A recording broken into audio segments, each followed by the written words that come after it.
tudo bem? Eu me chamo Calessa Mondim, estou com meu colega Rafael Volpe e nesta entrevista contamos com a presença ilustre do Dr. Maurinho Marcelo Bevervanso Júnior, qual possui graduação em Direito pela Universidade Estadual de Ponta Grossa, no Paraná, especialização de LLM em Direito Empresarial pela FGV e atual sócio do escritório Vambier Yamazaki Bevervanso e Lobo, qual possui sede na cidade de Curitiba, no Paraná, e em outras do Brasil. Assim como nós, esperamos que vocês aproveitem e gostem desta entrevista mais que produtiva. Nossos agradecimentos desde já. Uma curiosidade que a gente tem é qual o hábito que o senhor acha que o transformou em um grande advogado? Eu acho que talvez essa resposta tivesse mais de um hábito, né? Mas talvez o principal seja o apego aos detalhes, né? Olhar os detalhes de um processo, né? Principalmente na advocacia contenciosa, né? Que é a qual eu exerço, né? Mais focado no contencioso, né? Nesse universo, né, que nós temos de quantidades grandes de processos, né, juízes, desembargadores, ministros, né, com acervos grandes, consideráveis de processos, né, o apego ao detalhe, o cuidado no detalhe, um documento que está no meio de vários outros, as alegações que estão numa petição inicial, uma contestação.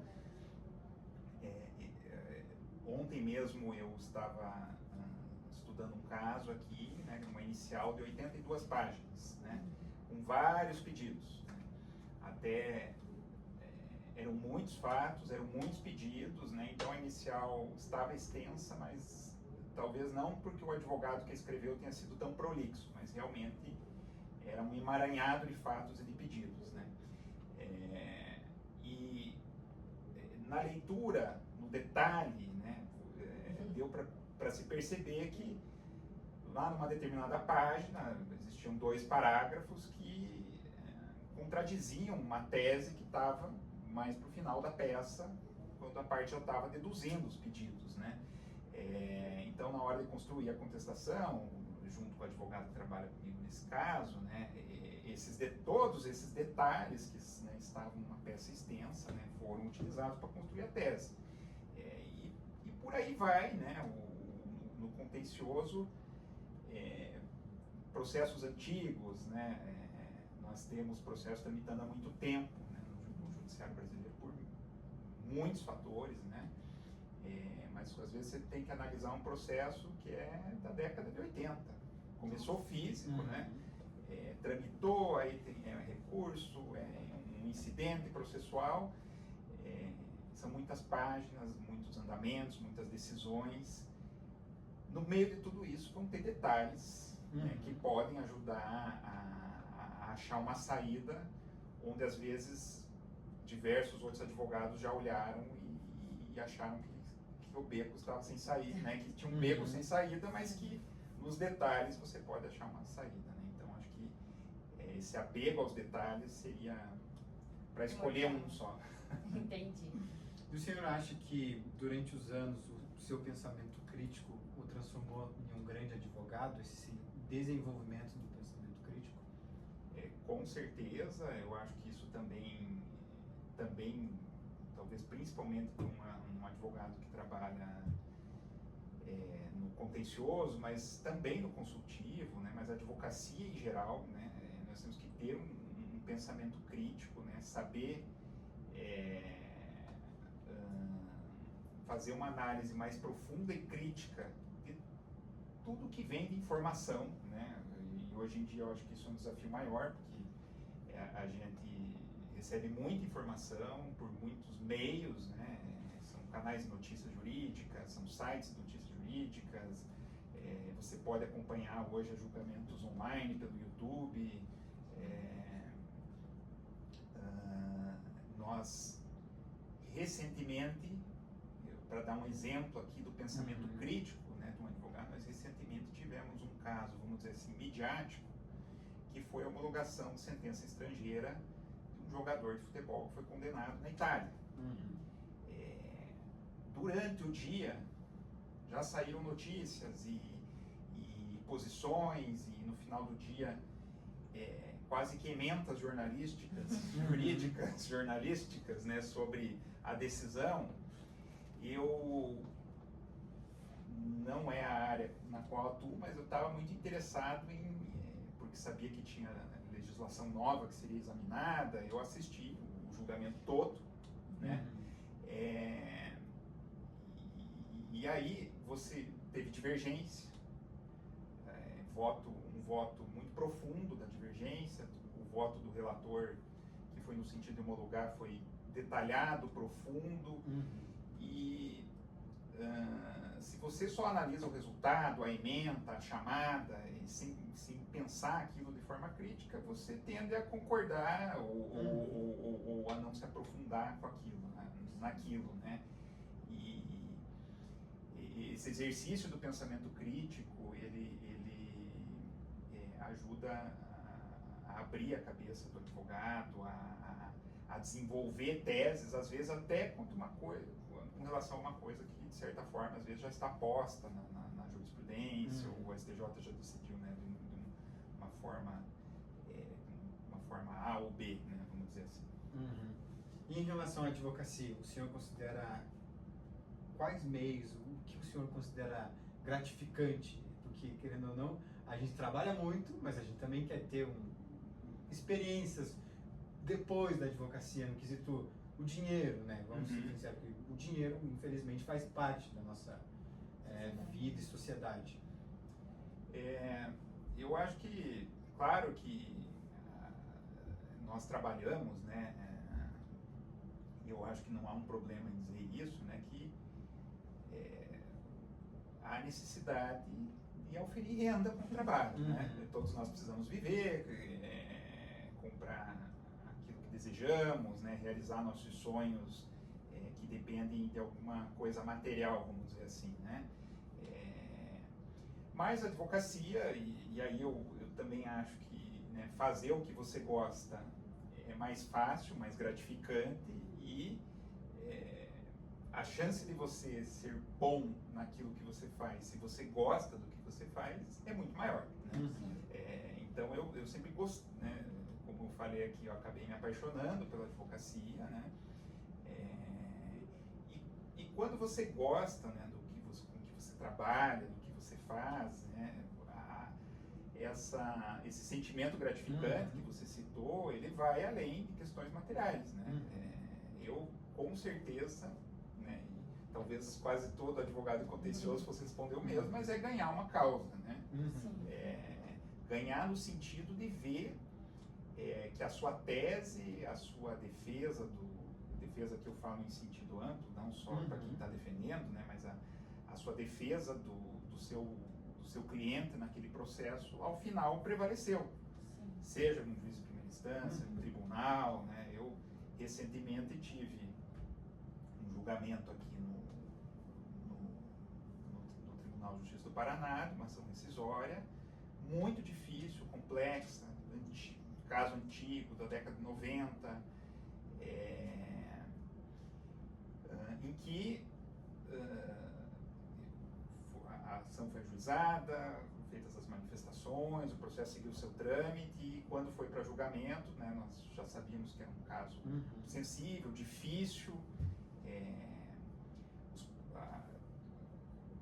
o conteúdo dessas ações já superava 5.000 páginas, né, das ações onde proferido o acórdão rescindendo, e eu fiz a sustentação oral, a parte contrária sustentou, pude conversar com os desembargadores antes, e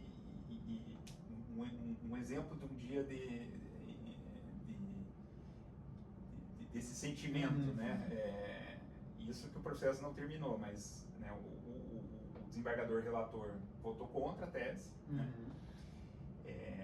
Já na sequência, o segundo desembargador que ia votar abriu divergência, votando a favor da nossa tese. Então ele já foi com voto pronto para a sessão. Houve uma sinalização de um pedido de vista do terceiro desembargador que votaria. Uma desembargadora pediu a palavra para proferir seu voto de maneira antecipada, também acompanhando a nossa tese. o julgamento foi suspenso daí por conta da vista, né? Veja que o caso nem terminou.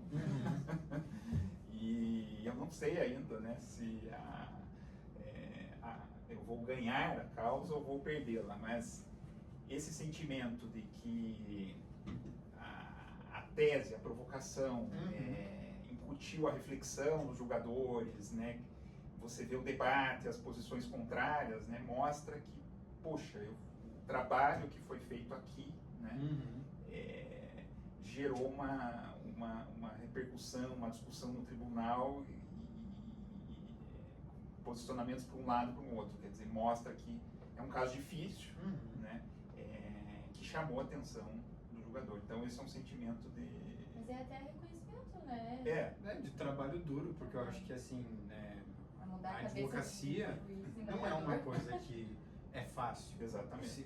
A advocacia você tem que saber argumentar e demonstrar o teu pedido e demonstrar aquilo que você quer baseado nas leis enfim, eu acho que é importante ressaltar isso e demonstrar para todos os alunos de direito que estão entrando na faculdade, advogados que vão querem essa carreira, assim, é um trabalho duro, não é de uma hora para outra, é um dia melhor do que o outro, que a gente tem que pensar. Isso vai com tudo que a gente já falou, que é as experiências, o conhecimento, o pensamento crítico, isso tudo engloba, né? E arrematando, né, para quem gosta, né, para quem gosta da advocacia, essa sensação de ter a sua primeira liminar deferida, a sua primeira sentença favorável, naquele caso em que você gastou horas, né, se dedicando, ela é indescritível.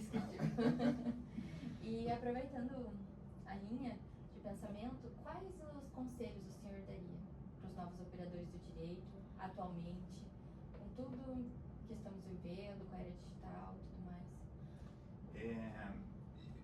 O principal conselho que eu daria, né, seria estudar. Parece óbvio, mas como eu disse aqui, né, hoje a gente vive quase que o direito elementar, todo mundo olhando só para as emendas, para as chamadas. Estudar, aprofundar, né, ler a lei, procurar na doutrina o sentido daquela lei, ver o que os tribunais estão dizendo sobre aquilo, né, estudar.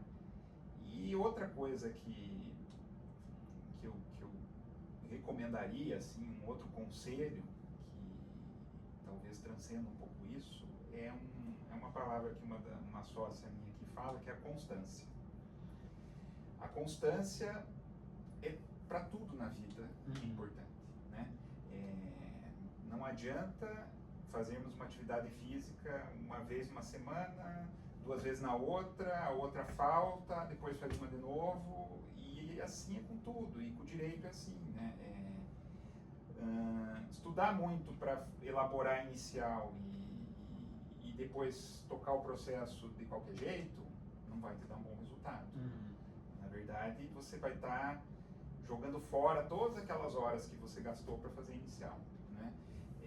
Então, a constância no estudo, na dedicação, no esforço, às vezes ela chega a ser mais importante do que você passar um dia inteiro estudando, uma semana inteira se matando por uma prova ou por um teste da ordem, porque a faculdade, o teste da ordem, vão ser etapas. Depois tem o resto da vida na advocacia, né? Então, essa constância, essa disciplina, ela me parece até mais importante do que um mega esforço concentrado para resolver uma situação premente. E tá certo, né? Com certeza. A constância, eu acho que é muito importante trazer isso. Primordial, porque não adianta, eu sempre lembro desse negócio de constância, eu lembro daquela frase do Denzel Washington, ele fala assim, você tem que começar, mas você tem que continuar. Não adianta você só começar e parar no começo. E ficar estagnado. A gente fala muito isso, que a gente fez estágios e a gente saiu dos estágios, de alguns estágios a gente teve participação, porque a gente se sentiu estagnado. Eu e a Calessa, a gente não gosta disso, a gente gosta de sempre estar aprendendo, porque englobando e sempre o conhecimento em si, fazendo você querer seguir, que eu E acho se que é desafiar, importante. eu acho que- Desafiado. Eu sou muito assim, particularmente, eu gosto de me sentir desafiada, tipo, nossa, será que eu vou conseguir fazer tal coisa? Né? Eu acho que isso é bem legal pra gente observar. E os frutos é aquela história. Uma hora os frutos vão cair perto do pé. É. Então, isso que Por é enquanto a gente importante. tá semeando. exatamente. Vamos ver. A gente gostaria muito de saber do senhor como que foi aquele primeiro contato com o Dr. Vamber? Com o professor, né? Com o Com o professor professor Vamber. Vamber. Eu digo que o meu primeiro contato com ele foi ainda quando eu era acadêmico. Ele foi dar uma palestra em Ponta Grossa, né? O Sr. Vamber, ele é de Ponta Grossa, né? E se formou na Universidade Estadual de Ponta Grossa, deu aula na Universidade de Ponta Grossa, mas na época que eu estava cursando Direito, ele já não estava mais dando aula lá na Universidade Estadual de Ponta Grossa e nem morava lá mais, né? Ele ainda tinha um escritório lá, que era uma outra sociedade. Ele foi dar uma palestra, eu acabei, não era uma palestra muito grande, acabei conhecendo ele, tive um primeiro contato. Eu depois acabei vindo aqui em Curitiba, numa outra palestra que ele deu aqui, e aí eu já tinha pedido, meio na cara de pau, mas eu tinha pedido um livro, um autógrafo no livro, né? E aí, claro que ele é uma pessoa de fácil trato, muito simpática, conversa com todos, é uma característica dele, né? Uma pessoa muito aberta, muito, ao mesmo tempo em que é uma autoridade, né? No direito, né? No sentido de ser um doutrinador consagrado, né? Ele é uma pessoa muito simples, de simples trato, né? É uma das inúmeras, né, virtudes dele. E a partir disso eu tenho esse livro até hoje, né? Era o curso avançado, né? Ele fez uma dedicatória e eu estabeleci um certo vínculo. Eu conhecia, como eu era de Ponta Grossa, eu conhecia parte da família dele, né? Conhecia a filha dele e a partir disso ficou uma certa relação e depois, até de uma forma despretensiosa, porque aconteceu por acaso, né? Ele precisou de alguém em Ponta Grossa, na época, né? Ele tinha outros planos e ele precisava de um advogado lá. E aí ele acabou lembrando de mim, né? E um dia me chamou para conversar e tal, e aí que começa a minha história, né? Em 2007 eu tinha uns 4 meses de formado, 5 meses de formado. Né? Uma responsabilidade muito grande. Uma já. responsabilidade grande, né? Mas eu digo que é engraçado porque a todo momento, na sua faculdade, na sua interação com professores, numa palestra, você vai, de certa forma, abrindo portas, abrindo caminhos, Se estar, conectando com as pessoas se também. Fazer conectando. o networking, né, que a gente fala sempre, o networking. E pessoas que causam, né, pessoas que vão construindo essas relações, né, invariavelmente vão ser lembradas. Sim. Por uma coisa, para outra, por uma atividade, para outra, por professores, palestrantes, escritórios que trabalhou, né? Isso é uma regra da vida, assim, eu acho. Eu pelo menos quero saber como surgiu a ideia do escritório, né? Não, sim, com certeza. Se você quiser, pode Então, voltar. doutor, a gente quer saber, assim, como surgiu essa ideia do escritório que a gente vê hoje, né? A gente sempre, pelo menos quando entra no escritório, vê os 4 nomes na parede e não é só em Curitiba, é pelo Brasil inteiro espalhado. Como surgiu essa ideia do escritório? Como eu disse, né, minha história com o professor Vamber começou lá atrás, né, e sempre tivemos uma relação muito boa, né.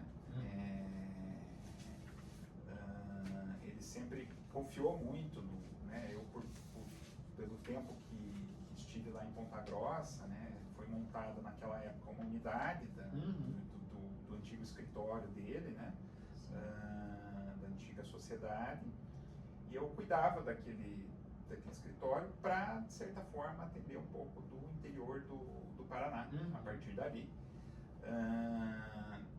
As coisas lá foram crescendo, um pouco do que eu disse aqui, né, com o tempo, né, a confiança é uma coisa que se conquista com o tempo, né, então essa relação de confiança mútua, ela foi crescendo com o tempo, né,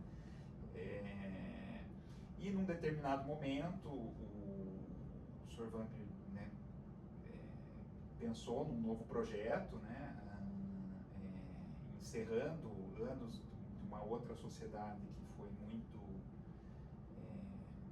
bem sucedida, né? E aí, né, nessa busca, quando você vai pensar num sócio, né, você tem que pensar a primeira coisa na confiança, né?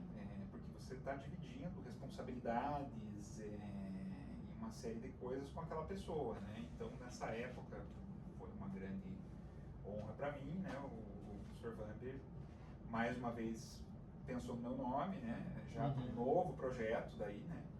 Isso foi no começo de 2017, que foi quando fundamos aqui, então, essa nova sociedade, né?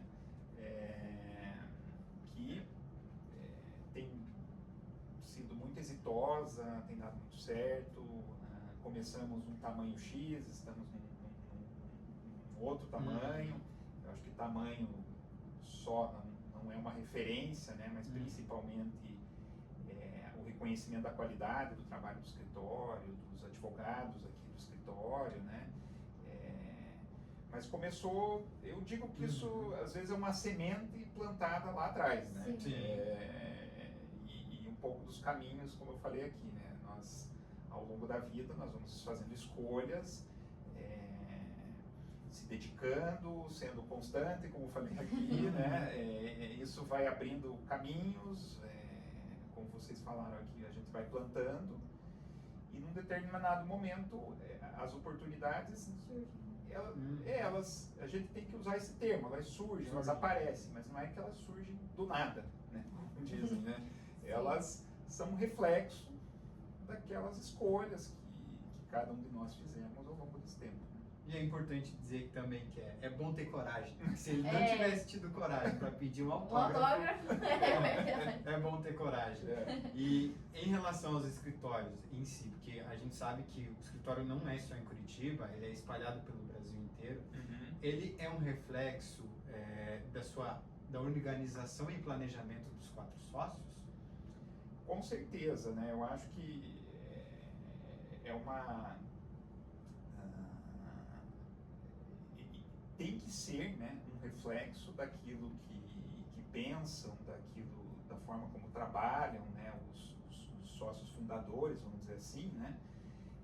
Porque quando você começa uma sociedade, você quer, muito embora as coisas não sejam imutáveis, mas você, de certa forma, quer imprimir nela, né, a forma como você trabalha, a forma de desenvolver o trabalho, de organizar, como você falou, né?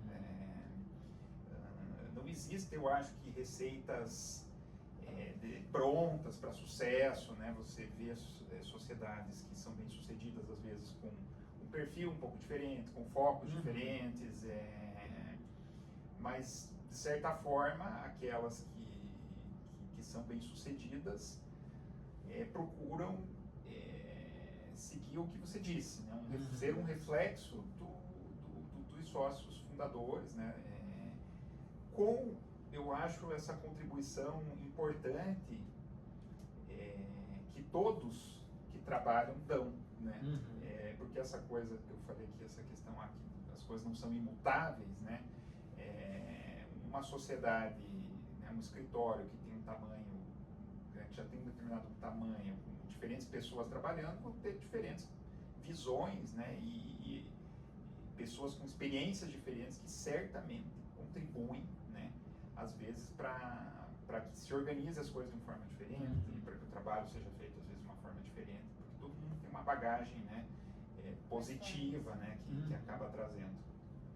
E a formação do escritório, eu acho que não é só os sócios em si, é quem trabalha, porque eu acho que os sócios, eles são eles são a mente pensante em cima e quem trabalha dá aquele suporte também, porque você vai trabalhar com diversas pessoas, regiões diferentes, costumes diferentes do que vai ser feito e afins, e é importante saber isso, porque às vezes o aluno quer sair da faculdade, vou formar meu escritório, não é bem assim, né? Tem que ter um planejamento, tem que ter uma organização por trás e ver que não é fácil, você tem que ter aquele famoso jogo de cintura com tudo em relação a isso. E eu acredito também que saber lidar principalmente com as pessoas, né? Como o Rafael falou de costumes diferentes, acho que isso também conta, porque às vezes a gente começa pequenininho e vai expandindo, vai tendo demanda e tudo mais, igual como o senhor falou, né? Não era pequeno, mas vocês foram expandindo na pandemia, que eu já ouvi algumas histórias, e que foi preciso contratar mais pessoas, e eu acredito que tendo uma boa gestão disso, que faz o sucesso, né? E aproveitando, falando de sucesso, a gente gostaria de perguntar para o senhor qual a definição de sucesso pro Mauri, tanto no âmbito pessoal quanto profissional. É uma pergunta difícil. Mas para mim, assim, a definição de sucesso na advocacia, considerando que eu fui para a advocacia contenciosa, né? Eu acho que a definição de sucesso é a satisfação dos clientes, né? Você, no final do trabalho, né? Porque todo esse trabalho ele tem um fim, né? Nós estamos defendendo o direito, o interesse, o patrimônio de alguém, né? Que pode ser uma empresa, pode ser uma pessoa física, mas a definição de sucesso é ver no fim do dia, né? No fim das contas, o cliente contente com aquela vitória, ou né? Às vezes a vitória não vem, né? Mas reconhecendo o esforço, puxa, foi uma batalha, não deu, mas vi que tentamos de tudo o que era possível, né? Então, a definição de sucesso, acho que para mim seria ver a satisfação, né, do cliente, porque no fim do dia é para eles, né, que o nosso serviço é prestado, né? A gente lida com o direito das pessoas, né? Essa é a nossa função, desde a advocacia mais tradicional, né? E apesar de hoje a advocacia ter contornos diferentes, né? Hoje, mesmo às vezes pequenos escritórios, né, precisam ter organizações às vezes semelhantes ao de uma empresa, né? Mas não se pode esquecer que a gente está defendendo direitos, né, interesses de pessoas. E, pessoalmente, para mim, o sucesso é chegar no equilíbrio difícil, né, entre a vida pessoal e a profissional, né? Eu acho que as pessoas têm diferentes anseios na vida pessoal, né? Alguns querem casar e ter 3 filhos, alguns não querem, alguns querem ter só um cachorro, mas independente das escolhas, né, que cada um faz, né, a partir dessas escolhas, para ser bem sucedido pessoalmente, você tem que estar feliz com aquelas escolhas e poder viver aquelas escolhas, né? E acho que conciliar isso com o trabalho não é difícil, não é fácil, perdão, é difícil, né? Porque sempre vai ter alguma coisa te puxando mais para um lado, né? Mas chegar a esse ponto de equilíbrio em que você consegue se realizar tanto pessoalmente, né, fora do trabalho, isso é muito importante, quanto profissionalmente, né, seria a definição de sucesso para as duas coisas. Sim, tá certo. Eu concordo. Eu também concordo. Não é fácil. Não é fácil. Acho que é isso, né? A gente agradece pela oportunidade. Realmente, esse tempo é tanto um autoconhecimento para nós, como futuros profissionais de direito, e para quem vai ver também. Acho que é muito importante trazer uma visão diversificada e como é o sucesso para os grandes advogados também, porque as pessoas às vezes pensam que a trajetória é muito simples, mas não é. A trajetória, ela é difícil, é suada, você tem que correr atrás, nada é dado, tudo é conquistado. Eu acho que é Exato. isso. E eu também gostaria de agradecer pela presença do senhor, pelo tempo que o senhor doou pra gente, que foi muito proveitoso, e agradecemos a presença dele. Eu espero que tenha sido proveitoso para vocês Com certeza. e para o projeto de vocês e para quem for assistir, espero que possa ter pelo menos um pouquinho, né, ter contribuído aí. Com certeza, e saber da história, Não. né, de um advogado tão importante, nossa, faz uma diferença enorme. Uhum. Obrigada, até Nada. mais.